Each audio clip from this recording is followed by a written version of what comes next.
Berubah banget ya, kerja dengan begitu effortnya tapi gajinya dikit, sekarang sekali bayarnya langsung gede gitu kan. Total $15.000 Mas. Ya bayangin lah, sekarang juga masih mahasiswa kan aku kan. Nama aku Singgi Briliantara, aku umur 22 tahun. Sekarang aku mahasiswa, tapi sambil kerja sebagai developer Web3. Sebelum di Web3, aku tuh dulu kerja jadi barista di salah satu coffee shop di Jogja. Lumayan agak lama di situ, sekitar 2 atau 3 tahun kerja sambil sekolah gitu loh Mas. Jadi kayak Sabtu Minggu itu kerja di situ gitu. Job desk yang banyak, tuntutannya juga banyak, tapi bayarnya cuma segitu-gitu aja.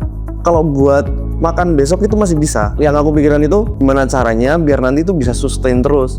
Pas jadi barista itu ada momen-momen Covid, warung buka cuma boleh sampai jam 6 sore, sedangkan kita bukanya itu jam 12 siang. Jadi cuma sekitar 6 jam doang gitu buka. Padahal kalau operasional biasanya sampai jam 1 atau jam 12 malam gitu. Karena itu tuh jadi semua barista atau semua yang kerja di sana gajinya itu dihitung per hari. Kayak orang freelance gitulah. Dengan gaji 40.000 sehari, buka cuma sampai jam 6, sehari paling pendapatan di coffee shopnya itu sekitar 300-400 ribuan. Di situ paling aku gaji sebulan cuma 600.000 kalau nggak salah. Aku ikut hitung-hitungan tutup buku bulanan, itu masih nombok.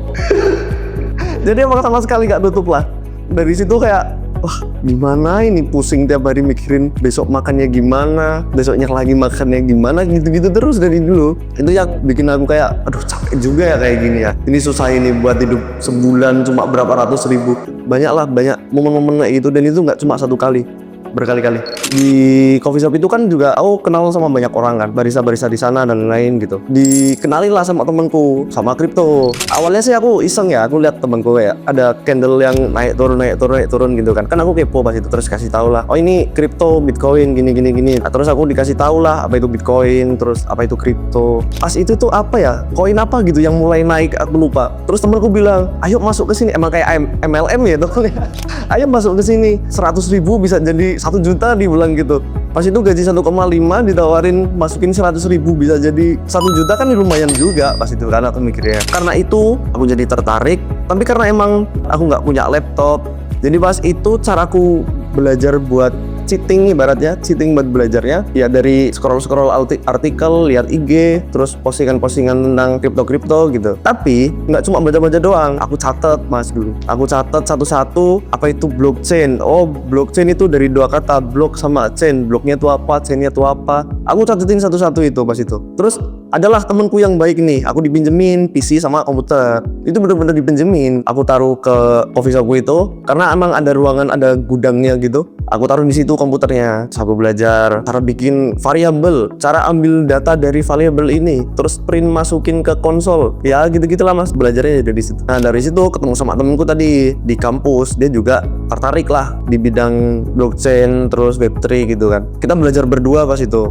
Dikasih lihat postingan di X sama temenku. Ini ada yang buka workshop di Jogja gitu. Belajar Web3, belajar smart contract. Kan kamu pengen banget, dia bilang kayak gitu ke temanku. Akhirnya di situ aku ikut workshop batch 3. Nah, di workshop batch 3 itu ketemu sama anak-anak yang lain ternyata, yang jelas lebih jago lah, udah punya pengalaman ngoding, kerja di sini gitu. Aku juga sambil belajar ke mereka. Pas itu juga sama Mas Yan batch 3 disuruh ikut hackathon. Ada hackathon yang ngadain Celestia dari Mamoton. Ikut hackathon itu terus dikasih ide sama Mas Yan, tokenisasi funding rate, perpetual futures buat pasar futures gitu. Dikasih ide kayak gitu, terus di briefing sama Mas Yan, idenya gini. Terus habis itu dikerjain lah selama batch itu. Sambil belajar, sambil ngobrol-ngobrol sama orang lain, sambil dikerjain juga workshopnya. Udah pengumuman, ternyata nggak menang. Oh ya udahlah, mungkin emang belum jalannya atau gimana kan. Nah, dari situ aku ketemu banyak orang kan. Ya jadi temen lah akhirnya sama orang-orang workshop itu. Terus aku diajak, namanya William. Pas aku lihat-lihat kayaknya masuk deh. Soalnya yang diajak William itu idenya buat LOB lending sebagai pengguna DeFi.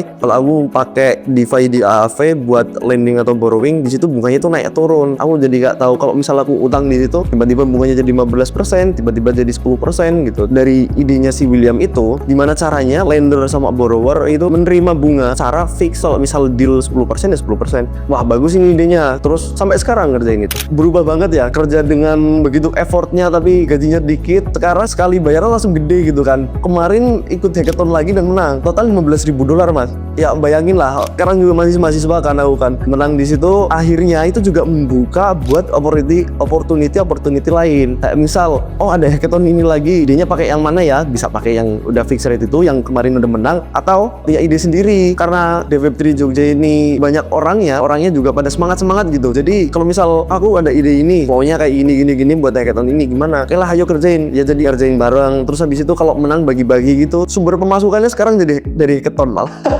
Kalau aku sih orangnya nekat soalnya, aku udah kerja ya, walaupun emang gajinya sedikit, mending aku tinggalin aja baristaan ini demi sesuatu ya kayaknya aku bisa di sini. Itu pun masih kayaknya. Ya udah 100% aku all in di Web3 pas itu. Jangan sampai kehilangan momen yang jelas, karena kalau misal nggak ikut workshop ini, belum tentu nanti ke depan bakal ada workshop lagi. Kalau misal pun nanti ada, ya kenapa harus nunggu nanti kalau misal sekarang itu bisa gitu.